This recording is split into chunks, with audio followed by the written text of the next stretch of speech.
मेरे साथ दया सिंह साहब हैं, मित्र हैं हम लोगों के, और इन्हीं के पिटीशन को एक्चुअली 100 से ज्यादा पिटीशन है। इस आज जस्टिस खन्ना ने ये कहा कि 105 110 पिटीशन है, और जो रिप्रेजेंटेशन आए वो लाख से ऊपर है। वो ईमेल के फॉर्म में, चिट्ठी के फॉर्म में, हर तरह से रिप्रेजेंटेशन आ रहे हैं। उन्होंने कहा इतना पढ़ना तो संभव नहीं है, लेकिन हम 5 कोई पिटीशंस को लेंगे। लेकिन कल जिस पिटीशन पे बात हो रही थी वो हमारे दया सिंह साहब की है।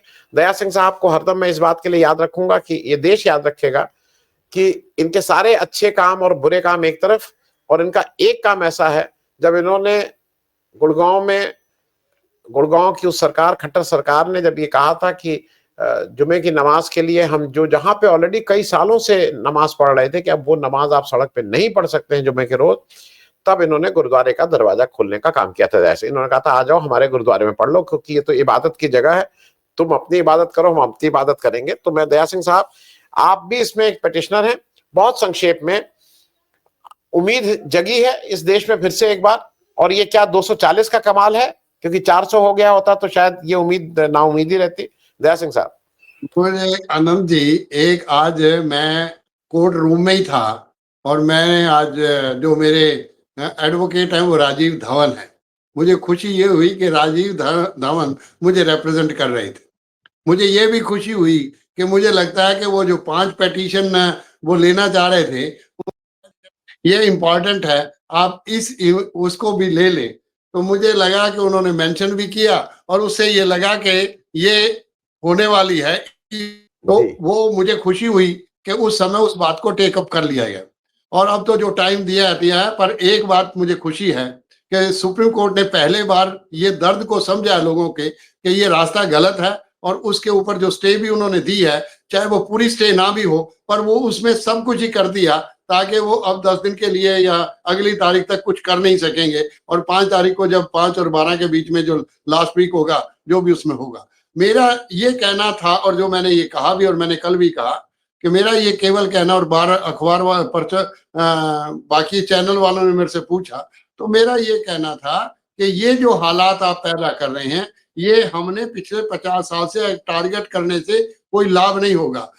गुरुद्वारों की सारी प्रॉपर्टी, इसका मतलब कल को वक्फ डिक्लेयर हो जाएगी, क्या करेंगे आप? हमें वो डोनेट हुई है, वो अकबर बादशाह ने दी है, औरंगजेब ने दी है, सभी ने दी है। तो ये कौन सा रास्ता आप हमारे एक कन्फ्लिक्ट में क्यों लाना चाहते हो? हम लोगों को सीसगंज गुरुद्वारा साहब के साथ कोतवाली है, वो राजीव गांधी ने सिखों को दी। तो मैं ये समझता हूं कि ये जो हालात अब बना रहे हैं, पूरे देश के हालात बना रहे, इसलिए मैं पिटीशन गया कि हमें इस पिटीशन में जाना चाहिए, और ये रास्ता जो है कि हिंदू मुसलमान वाला और सारे बातें करके इस बात को नहीं उलझना चाहिए, हमें इसको बाहर लाना चाहिए। ये मेरा कहना था, और यही मेरी पिटीशन का कारण है कि हमने कहा कि ये रास्ता जो ये वक्फ बोर्ड वाला, हाँ मैं ये तो सुजेस्ट करता हूँ, और आज भी मैंने सुजेस्ट किया कि जैसे श्रोमणी गुरुद्वारा प्रबंधक कमेटी का एक्ट बना 1925 का, उसी आधार पर आप एक एक्ट बनाएं जिसमें आप ये अगर ये फील करते हैं कि आम मुस्लिम इसमें इलेक्शन में नहीं आता या उसको कोई जगह नहीं मिलती, तो श्रोमणी गुरुद्वारा प्रबंधक कमेटी की तरफ से हर मुसलमान को वोटर हो और वो अपना वोट करे और एग्जीक्यूटिव बनाए और सारा सिस्टम बनाए, तो आपको किसी को क्या एतराज है? पिछले 100 साल से श्रोमणी गुरुद्वारा प्रबंधक कमेटी भी तो चल रही है, इस आधार पर बना दे। ये जो पसमानदा वाला और इसका भला में कर रहे और इसका नहीं कर रहा, तो इस रास्ते को रोके, हमारा इतना कहना था। इसीलिए मैं आज गया, और मुझे खुशी है कि आज जो भी रिलीफ सुप्रीम कोर्ट कर सकती थी इस हालात में, उन्होंने इसमें रिलीफ दिया, और ये अच्छा रिलीफ दिया है, कोई बुरा नहीं है। और उसने अश्योर भी किया एसजी ने कि हमें 1 हफ्ते का टाइम दे, मतलब वही टाइम मांग रहे थे, उनके पास जवाब नहीं था, तो उससे लगा कि ये बिल गलत बना। हमने तो इसका भी विचार है कि अगर किसान बिल वापस हो सकते हैं, तो इस बिल को वापस करने में आपको क्या तकलीफ है, बजाय के पूरे देश में ऐसे हालात पैदा कर। मैं दया सिंह साहब अब छोटे हम लोग 2-2 मिनट में कर लेंगे। मैं एक चीज याद दिला दूं, मोदी जी ने कहा था अभी ये हाल के दिनों में कि भाई अगर ये पंचर जोड़ने वाले वक्फ की प्रॉपर्टी को ठीक से यूज करते तो मुस्लिम यूथ पंचर नहीं जोड़, और आप ही की स्टेट में आके कहा था। हमारे आपके कॉमन मित्र हैं डॉक्टर राकेश पाठक, उन्होंने इस पे पूरा वो करके लगाया था। मैं पहले उसको दिखा दे रहा हूं, फिर उस पर आपसे एक रिमार्क ले रहा हूं। ये Ram Ram tyre puncture, Om tyre service, Shiv tyre puncture, Buddhadev, ये कौन से पंचर वाले हैं? और इस पे सही जवाब ये है कि अगर मंदिरों की जमीन को ठीक से इस्तेमाल कर लेते तो कम से कम ये राम जी, शिव जी, भक्त जी, बुद्धदेव जी ये पंचर नहीं जोड़ रहे होते। मैं इस पे एक छोटी टिप्पणी चाहूंगा कि दया सिंह साहब, इसको हटा लेना, दया सिंह साहब आप दे दीजिए, क्योंकि आप ही के यहाँ ये बताया गया है हरियाणा में आके कि पंचर जोड़ने का काम हमारे मोदी जी, ये सब मोदी जी की बात मैंने इसलिए लगा दी, कुछ मोदी जी के भक्त लोग हैं यहाँ पे, तो हमारे देश के प्रधानमंत्री ये बता रहे थे। बहुत जल्दी से मोदी जी को तो ये पता नहीं लगता कि वो कहाँ से पंचर और कौन लगाता है कौन नहीं लगाता, शायद वो ये समझने के लिए तैयार नहीं है। मेरा कहना यह है कि मैं तो शुक्रगुजार हूं मोदी जी का, जो आज ये आप प्रोग्राम कर रहे हैं और सुप्रीम कोर्ट में ये पिटीशंस लग रही हैं। सारे मुस्लिम समुदाय को जो बिखरा पड़ा था उन्होंने यकमुष्ट कर दिया। इससे ज्यादा यकमुष्ट कभी मुस्लिम नहीं हुआ था जो मैंने आज सुप्रीम कोर्ट में देखा।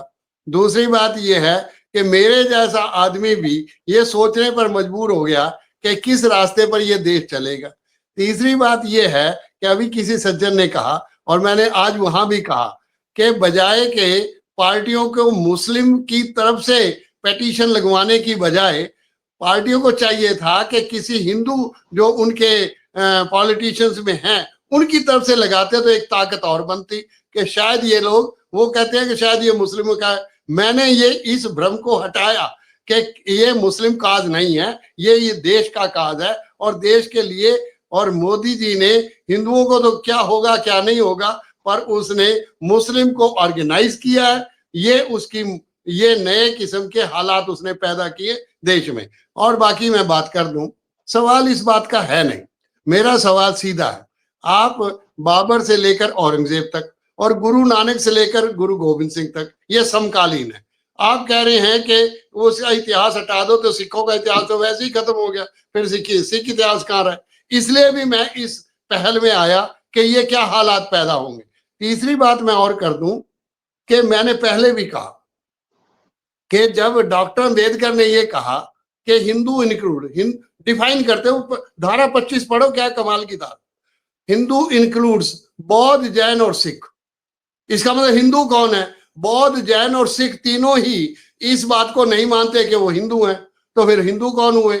डॉक्टर अंबेडकर एक जगह ये भी कह रहे हैं कि मैं पैदा तो हिंदू हुआ हूं, मरूंगा हिंदू नहीं। फिर वो बौद्ध बन गए तो धारा 25 में वो भी हिंदू हो गए, तो फिर हिंदू कितने हैं? ये जो मेजोरिटेरियनिज्म की बात आज मोदी जी ये वक्फ के कानून में लाकर आए हैं, ये छोड़ दो। वक्फ का कानून होगा नहीं होगा, कैसे नहीं होगा, इसमें क्या कर सकते हैं? कितना ये बेच लेंगे, कितना को अंबानी को दे लेंगे। उनको डर होगा कि अंबानी का फ्लैट जो इतना बड़ा बना है वो वक्फ की जमीन पर बना है, उसी को बचा लें।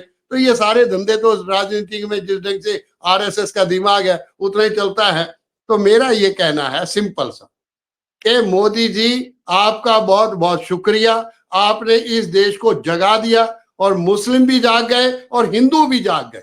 जो आपको 35% वोट पिछले 2019 में या 2024 में कितना मिला कितना नहीं मिला, अब 22% से ज्यादा वोट हिंदू भी नहीं देंगे आपको। ये आप मान के चले।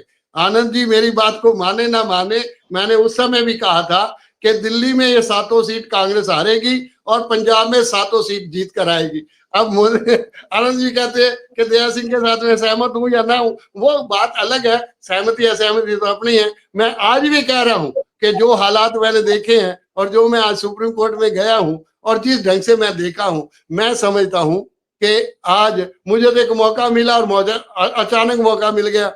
मैं कोई इसके लिए तैयार था कि नहीं था, पर मुझे ये है कि कम से कम ये बात सामने आ गई कि ये वक्फ बिल के कारण पूरे संसार, पूरे वर्ल्ड में जो खींचातानी चल रही है, जो हिंदुओं, मैं तो हिंदुओं पर दर्द मुझे उन पर आता है।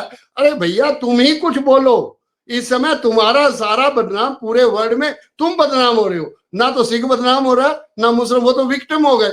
तो इसलिए इस समय जरूरत इस बात की है कि हिंदू का जो जागरूक है मानस, उसको सामने आना चाहिए, उसको आके सीधा कहना चाहिए कि इस रास्ते से देश टूट जाएगा।